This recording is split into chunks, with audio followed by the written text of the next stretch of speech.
American cruise ships are once again touring Cuba after 40 years. The Adonia is due to dock in Havana sometime this hour. A week-long cruise around Cuba is $1,800. That's a lot for a country where the typical salary is around $20 per month. But cruises are seen as a way to bring the tourist dollar to the island without putting additional demand on limited hotels and food supplies. Well, let's speak to Simon Marks in Washington, D.C. Simon, the ship is due to dock around 9:30 local time. Is this likely to become a very popular route?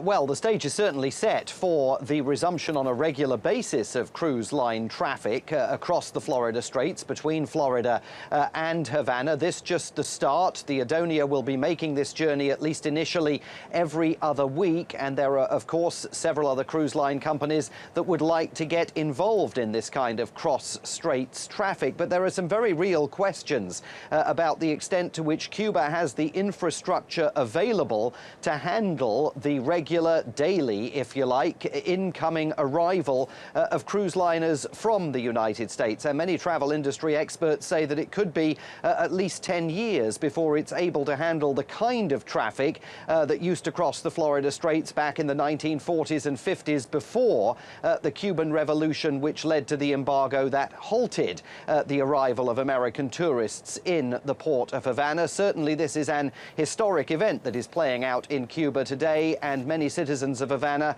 gathered on the Malecon, the harbour wall that looks out across the Florida Straits, to catch a glimpse of the Adonia as it made its arrival and its journey towards Havana.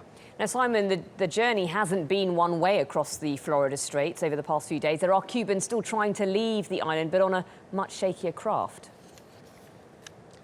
Yes, absolutely. Since last Thursday, 42 Cuban migrants have arrived in the United States, making landfall in Florida, continuing the traffic from Cuba to the United States of people who are seeking to get away from the island and start a new life in the United States. Most of them traveling on very shaky, handmade craft, a stark contrast between the luxury and the solidity that is offered by the Adonia as it makes its journey in the other direction. OK, Simon Marks in Washington, D.C. Thank you.